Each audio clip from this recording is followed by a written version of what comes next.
The scent of pine and wet earth clings to the great hall, a familiar perfume meant to soothe the anxieties of the mating moon. It does nothing for me.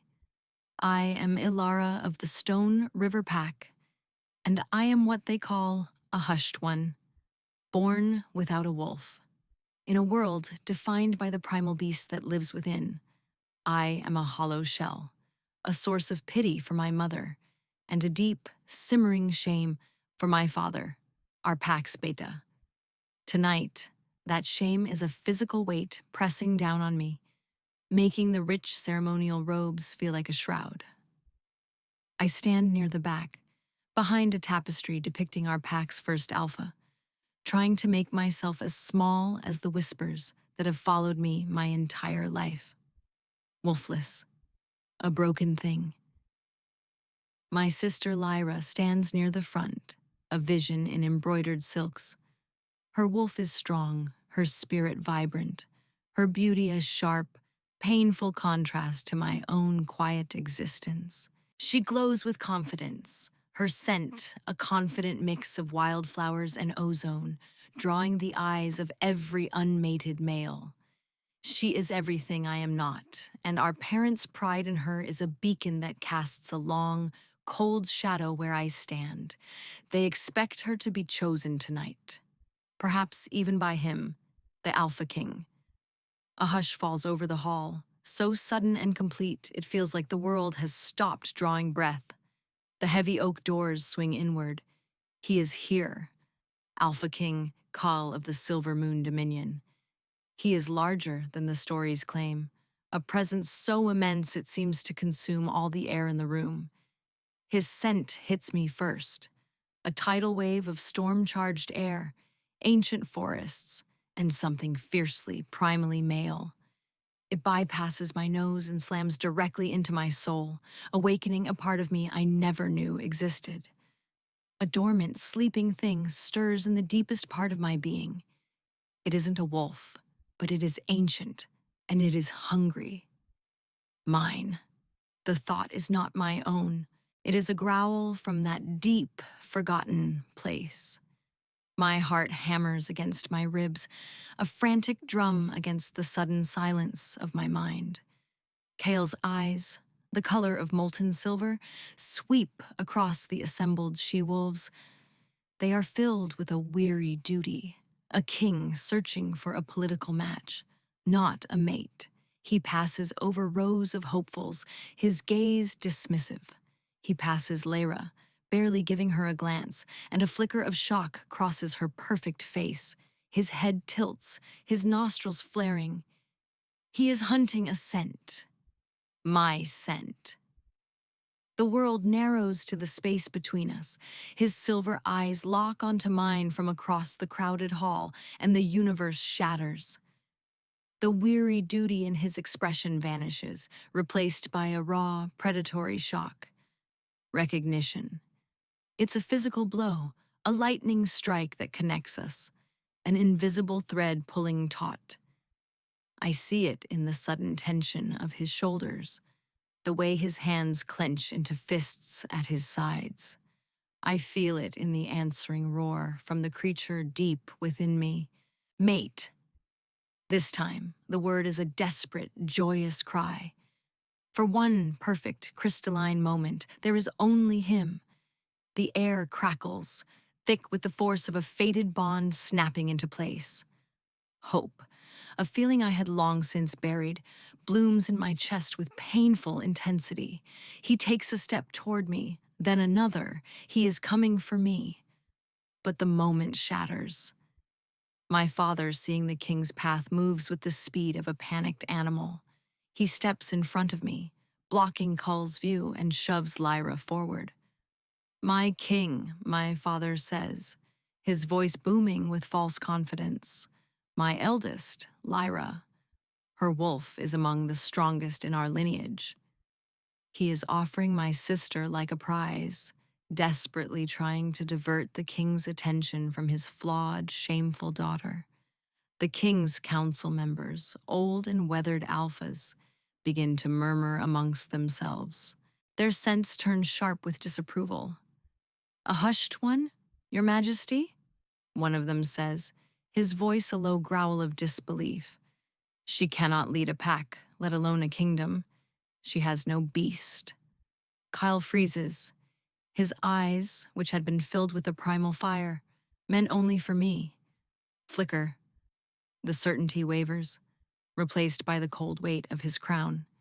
He looks from me, hidden behind my father's bulk, to Lyra, who stands poised and perfect, her head held high. He is a king first, a male second. His wolf may have chosen, but his mind is rebelling. The war is plain on his face, the agony of it a fresh wound in our new bond.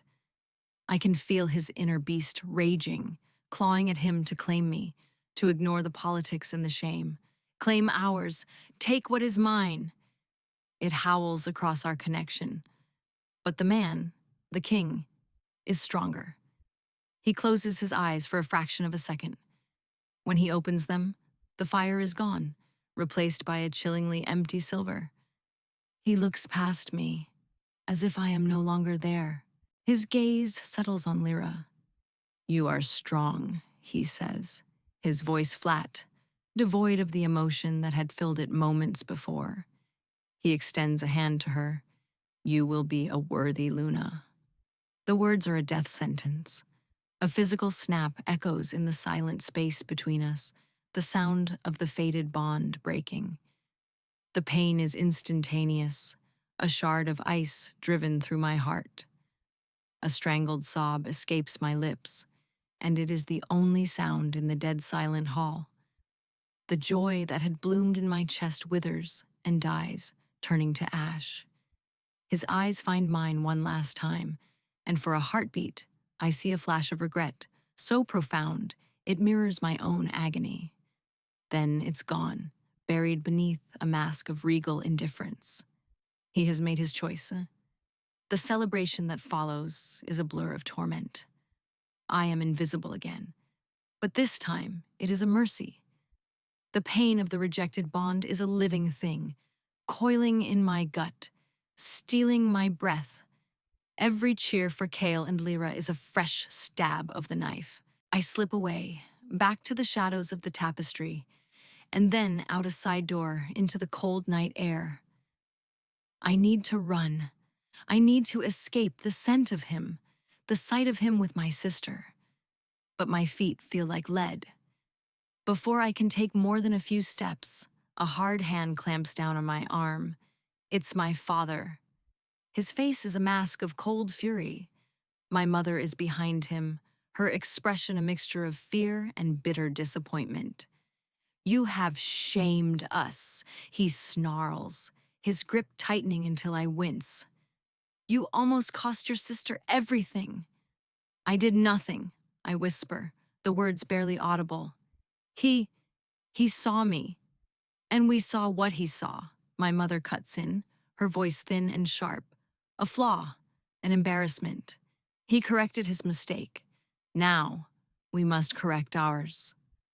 Her words make no sense until my father begins to drag me away from the keep, toward the dark woods that border our territory. Fear, cold and sharp, finally cuts through the fog of my heartbreak.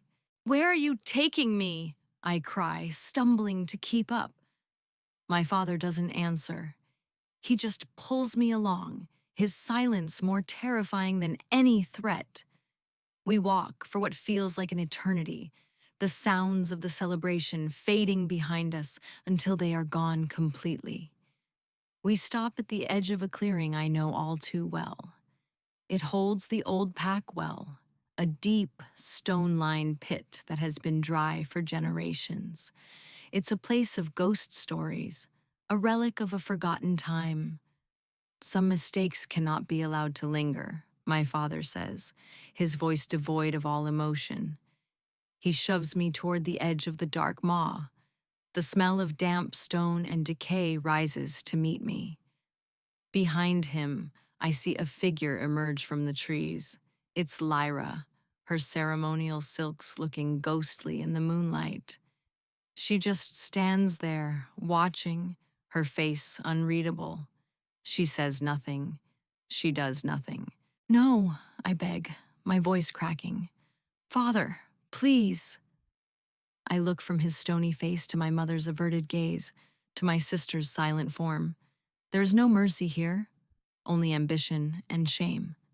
Please, I whisper one last time to Lyra. Our eyes meet across the clearing.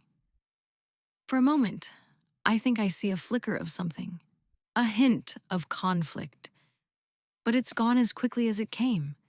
She gives a tiny, almost imperceptible shake of her head. My father doesn't hesitate. He grabs me by the shoulders and shoves. The world turns upside down. The night sky wheels away, and the stone lip of the well disappears. I don't even have time to scream. There is a brief, terrifying sensation of falling, the rush of cold air, and then an impact that drives the breath from my lungs and explodes into a universe of pain. Darkness swallows me whole. The last thing I feel before consciousness leaves me is the final, agonizing severing of the bond. A scream of pure loss that echoes not in the well, but in the desolate chambers of my soul. I awaken to a cold so deep it feels as if it has seeped into my bones. Pain is a constant screaming companion. My leg is bent at an unnatural angle, and every breath is a battle. I am at the bottom of the well. Above, a perfect circle of starry sky is the only reminder of the world I have lost. I am alone, forgotten. The ache in my chest is worse than the break in my leg. It is a hollow, cavernous void where the bond used to be. The rejection was a clean cut, but this is a festering wound. I am dying. I know it with a certainty that is as cold and hard as the stone beneath me. Days and nights blur into a single, unending twilight of pain and despair. I lie in the filth and the damp, waiting for the end. But the end does not come. A slow, steady drip of water from the mossy stones above falls near my head. Thirst drives me to lick the moisture from the wall, the gritty taste of minerals coating my tongue. I am at rock bottom, a place beyond tears, beyond hope. I should give up. I should let the darkness take me. My family has thrown me away. My mate has cast me aside. My own sister watched me fall. There is nothing left. But as I lie there, listening to the drip, drip, drip of the water that is barely keeping me alive, something shifts. A tiny ember of defiance, long buried under years of shame and submission, begins to glow. They left me here to die, to be silenced, to become nothing. No, the word is a silent snarl in my mind. I will not be nothing. I will not be silenced. I will live. I don't know how, but I make the choice. I will survive. And in that moment of pure, desperate defiance, the dormant thing inside me, the ancient power that is not a wolf, stirs from its slumber and answers my call. Months pass, or maybe it is a year. Time has no meaning in the deep, unending dark. My leg heals, knitting together crookedly, leaving me with a permanent limp. My body adapts. My eyes, accustomed to the gloom, learn to see in near total darkness. My hearing becomes so acute I can distinguish the scuttling of a beetle from the slithering of a worm in the damp earth. I survive on these small creatures, on the fungi that grows on the walls, and on the steady drip of water that is my lifeline. I am no longer Ilara of the Stone River Pack. That girl died the night she was thrown into this pit. I am something else now, something forged in silence and shadow. The power inside me grows with my will to survive. It is a low hum at the base of my spine, a quiet vibration in my chest. It is not the savage, snarling presence of a wolf. It is something deeper, calmer, connected to the stone around me, the water I drink, the sliver of moon I can see in the sky above. I learn its rhythms. I learn to listen to it. It has a voice, not of words, but of feelings, of pure intent. It whispers of resilience, of earth, of echoes. One night, overwhelmed by a wave of grief for the life I lost, for the mate who wasn't mine, a scream of pure agony tears from my throat, but it is not a normal sound. As it leaves my lips, the power inside me surges, catching the sound and shaping it. The scream hits the circular walls of the well, and instead of just echoing, it solidifies. The very stones tremble. The air pressurizes. I feel it travel up, out of the well, a focused wave of my despair launched into the world. I gasp, the effort leaving me breathless. I can feel the echo of it, a psychic ripple spreading out across the packlands. I have a voice, a real voice. From that day on, I practice. I am no longer a prisoner. This well is my training ground. I learn to push my voice out, not as sound, but as feeling. I send out waves of sorrow, of loneliness, of cold. I learn to modulate the frequency, to focus the intent. I can't see the world above, but I can touch it. I can feel the unease in the pack, a low thrum of anxiety that wasn't there before. I can feel the presence of my sister, a discordant note of shallow satisfaction and gnawing fear. And I can feel him, Kyle. The hollow ache of our broken bond is a permanent fixture in my soul, but now I can use it. It is a beacon, a target. I am the ghost in the well. I am the whisper on the wind. I send him my pain. I wrap him in the cold that has been my only companion. I let him feel the gnawing hunger, the crushing loneliness. At first, it is an act of pure vengeance. I want him to suffer as I have suffered. But as I grow stronger, more in control, it becomes something else. It is a declaration. I am still here. You did not break me. You did not silence me. In my dark stone womb, I am reborn. I am no longer wolfless. I am the echo. And my voice will shake the foundations of his world. My name is Kel, and I am the Alpha King, and I am a fool. It has been a year since the mating moon, a year since I took Lyra as my Luna Queen, a year since I destroyed my own soul. I sit in my study, the scent of old parchment and beeswax doing nothing to soothe the snarling beast that resides in my chest. My wolf has not known a moment of peace since that night. He is a constant, raging tormentor, his fury a physical presence inside me. Weak, coward, you threw away our soul for pride. You let them shame her. You let her go. His accusations are a relentless litany, a soundtrack to my waking hours. Sleep offers no escape. My nights are plagued by nightmares of silver eyes filled with a pain so profound it steals my breath. I see Alara. I see the hope bloom on her face, and I see it die as I turn away. I wake up gasping, the sheets soaked in sweat. The hollow space beside me in the royal bed colder than a tomb.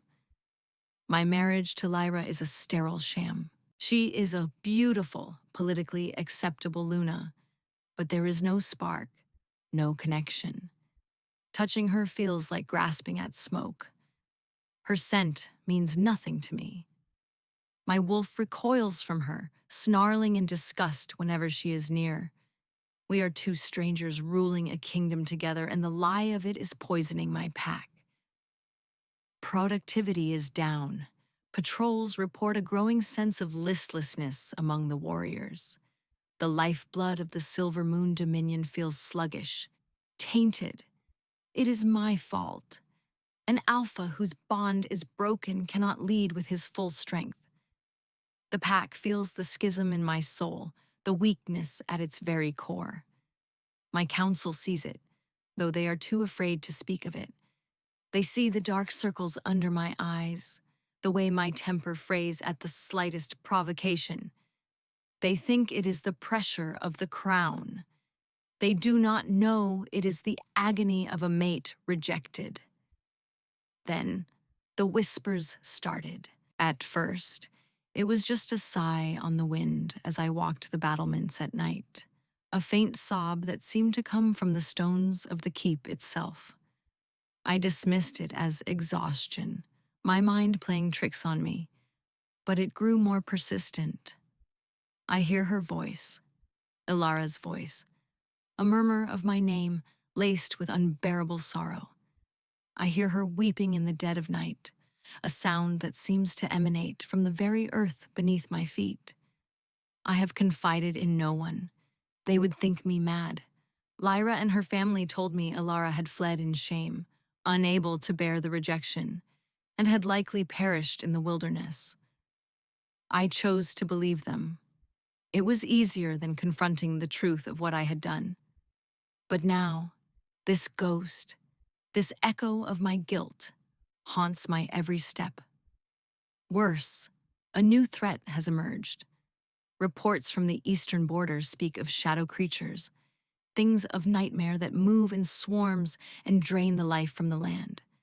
The scouts call them the Chittering Blight.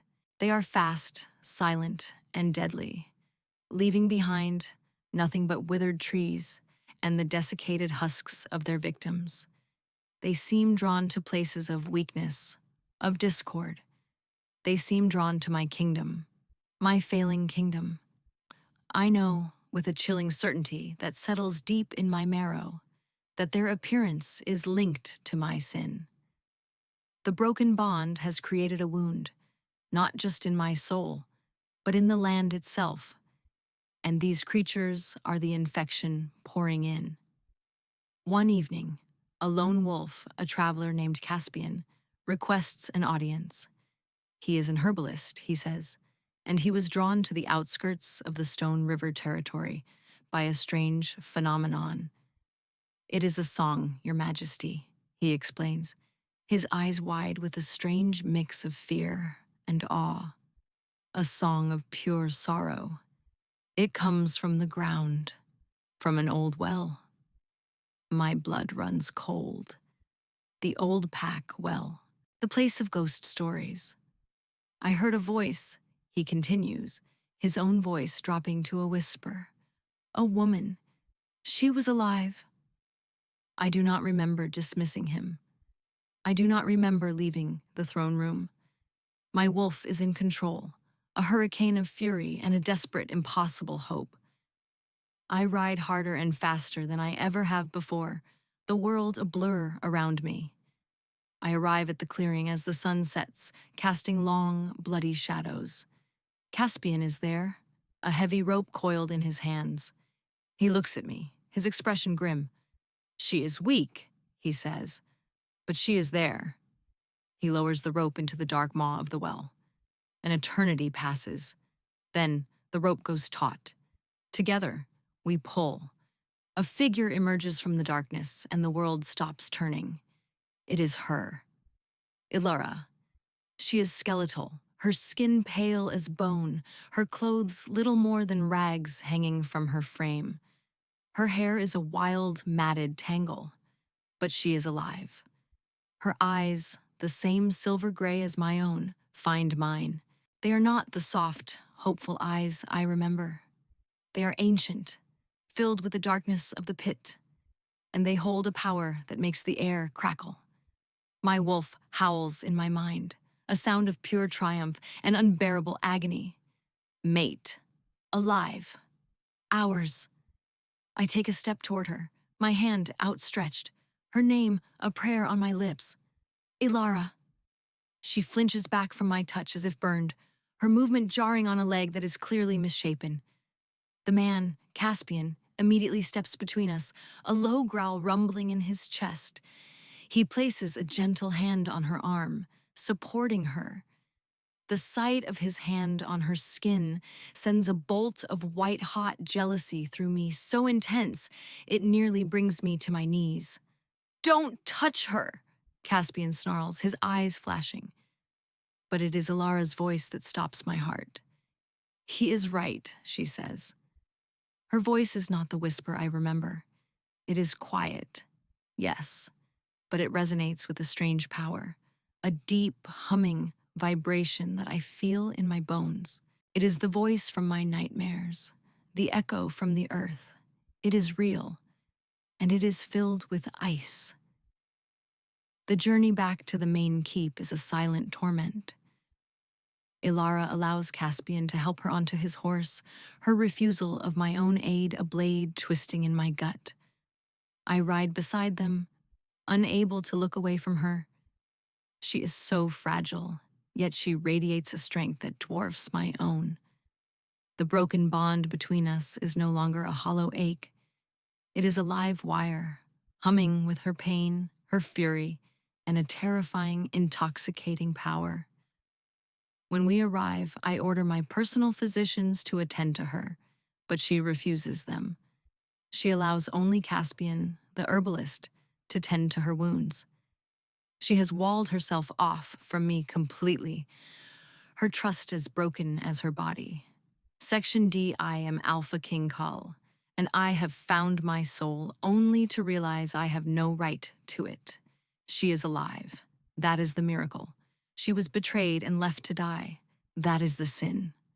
I see her in the halls of my keep, a ghost returned from the grave. She walks with a limp, a permanent physical reminder of my failure.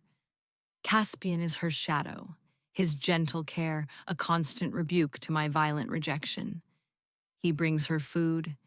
He finds her comfortable silks to replace her rags. He speaks to her in low, soothing tones. And sometimes I see the ghost of a smile touch her lips. For him, a smile I would kill for. My wolf is a feral beast, driven mad by her proximity. Ours. She is here. Take her. Heal her. Make her ours again. It screams at me, clawing at the inside of my skull. But I cannot. When I look at her, I see the glacial coldness in her eyes. When I try to approach her, the air around her grows heavy, pressing in on me with the weight of her suffering. It's her power, the strange echo I now know she honed in that pit of despair. She uses it as a shield, a wall of her own pain to keep me at bay. The chittering blight has grown bolder. They are no longer just picking off patrols at the borders. They launched a full-scale assault on the western village, overwhelming the garrison. The reports are grim. The creatures are drawn to the pack's heart, to the keep itself. My betas are panicked, their strategies failing. They look to me for guidance, for the unshakable strength of an alpha king. But all I can feel is the chasm in my own soul. I call a meeting in the war room. My alphas, my betas, they all gather around the great map table. And then she enters. Ilara walks into the room, leaning slightly on a staff Caspian carved for her. Silence falls. Every eye is on her. She ignores them, her gaze fixed on the map. They are not attacking your defenses, she says, her voice cutting through the tense air. It doesn't carry volume, but it carries weight. It commands attention in a way no shout ever could. They are attacking your spirit. They are drawn to the discord. Your warriors fight without unity because their alpha is not whole. Her words strike me like a physical blow. It is the truth I have been denying for a year. I look at my sister-in-law, my so-called Luna, Lyra, who stands at the edge of the room looking pale and useless. She has offered no counsel, no strength. She is merely a placeholder, a symbol of my greatest mistake. Ilara points a slender finger to a spot on the map. Here, she says, the old aqueducts beneath the keep. They are not coming over the walls. They are coming from below. Her time in the darkness has given her an affinity for it, an understanding we lack. She sees their strategy because she has lived in the world they inhabit. Later that night, I find her alone in the moon garden. The scent of night-blooming jasmine hangs heavy in the air, but it is her scent of rain-soaked earth and resilient sorrow that fills my senses. She is looking up at the full moon, her face pale and luminous in its light. This is it. There can be no more excuses, no more pride. Ilara, I say, my voice rough. She does not turn. They told me you ran away. I begin, the words feeling like ash in my mouth. Your family. They said the shame was too much, that you had fled into the wilderness and perished. I believed them because it was easier. She finally turns to look at me, her expression unreadable. And the rejection? Was that easier too? No, I choke out, the truth tearing from me. It was the hardest, most foolish act of my life. I was a coward. I let the whispers of my counsel and my own arrogant pride dictate my choice. I saw your strength. I felt the bond, and I was afraid of it. Afraid of what it meant to be mated to someone they called flawed. I was weak, and my weakness cost you everything. The confession hangs in the air between us, raw and ugly. It is not enough. Words are not enough. With a deliberation that feels like the shattering of my own bones, I drop to my knees before her. I, the Alpha King, kneel in the dirt at the feet of the woman I wronged. I lower my head and bare my throat, the ultimate act of submission. My wolf falls silent for the first time in a year, waiting. My life is yours, I say, my voice thick with unshed tears. You can take it, and my pack would call it justice. My freedom is yours to command. If you wish to leave, I will give you an escort and my protection for the rest of your days. If you wish to stay and see me suffer, I will endure it. I ask for nothing. I offer only the broken pieces of the man who destroyed you. I wait for the killing blow, for her to call the guards, to demand my head, to walk away and never look back. Instead, there is only silence, a long, stretching silence, where the only sound is the frantic beating of my own heart. I feel a presence beside us and risk a glance up. It is Caspian. He has watched the entire exchange, his face a mixture of shock and a deep, profound sadness. He looks at Ilara, his heart in his eyes. He loves her. Any fool could see it. Later, as I stand alone on the battlements, trying to piece my shattered dignity back together, I see them talking by the garden gate. I am too far to hear, but I can see the gentle way he speaks to her, the way he reaches out as if to touch her cheek, then lets his hand fall. I see her shake her head, a gesture of deep regret. Then, Caspian turns and walks toward the main gate, not looking back. He sought me out an hour later, his traveling pack on his shoulder. She deserves a life of peace, he said, his voice steady despite the pain in his eyes. I thought I could give her that, but I cannot fight the moon's pull on the tide. Your soul calls for hers, even in its broken state. Do not fail her again. He bows his head and is gone, a good man walking away with his dignity intact, leaving me alone with the consequences of my actions and the monumental task of earning back a universe I so carelessly threw away. The chittering blight does not wait for us to be ready. They come, as Ilara predicted, from below. A terrifying, skittering sound echoes up from the stone floors of the keep. The sound of 1,000 claws on ancient rock. Panic erupts.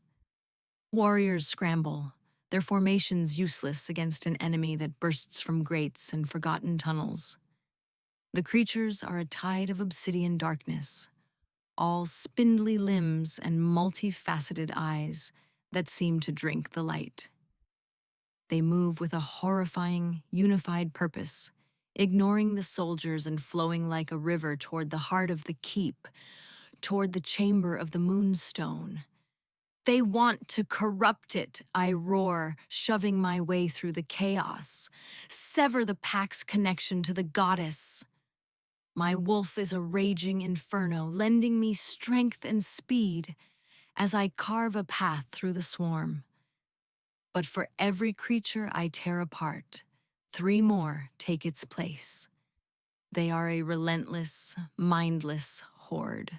I see Lyra, my supposed Luna, shrieking in terror and allowing two guards to drag her toward the safety of the fortified tower. She does not fight. She does not rally. She flees. The sight fills me with a cold, clear disgust. I finally break through into the antechamber of the Moonstone Shrine. The blight is already pouring in, their chittering forms crawling over the sacred carvings. At the center of the room, standing before the great, pulsating crystal, is their leader. It is larger than the others, a vaguely humanoid shape made of shifting shadows and pure malice. It raises a shadowy appendage, preparing to strike the stone. I launch myself at it, my claws extended, but it swats me aside with contemptuous ease. I slam into the wall, the impact rattling my teeth. The creature is immensely powerful, feeding on the discord I created. It turns its attention from the stone and focuses on something else in the room. Ilara. She stands near the entrance, her staff held in a white-knuckled grip. She has not run. Her face is pale, but her eyes burn with defiance. The shadow creature lets out a high-pitched shriek of glee and scuttles toward her, recognizing the unique power radiating from her, a delicacy it wishes to devour. No, the word is a silent scream in my soul. Not again. I will not fail her again. Ignoring the fire in my ribs, I push myself to my feet. The creature raises a clawed hand, a talon of pure solidified shadow, and brings it down in a vicious arc aimed directly at Alara's heart. There is no time to think, no time for strategy. There is only instinct, primal, protective, mine. I move faster than I ever have, a blur of motion driven by a year of guilt and a lifetime of instinct. I throw myself in front of her, my body a shield. The blow that was meant for her tears into my chest.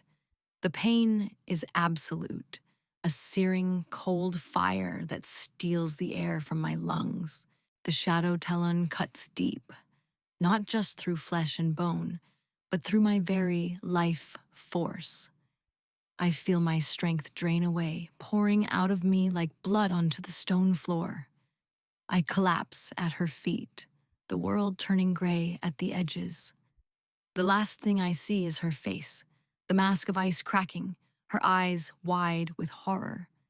I tried to speak, to tell her I was sorry, but only a bloody cough escapes my lips. I have failed at everything, but in this one final act, I have kept her safe. It will have to be enough. Her scream is the sound of a universe breaking. It's not the focused wave of power she used before.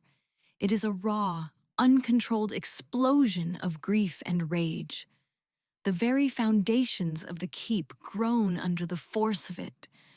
The chittering creatures falter, some dissolving into dust at the sheer sonic force of her pain. I am dying. I can feel the cold creeping up my limbs, the darkness closing in.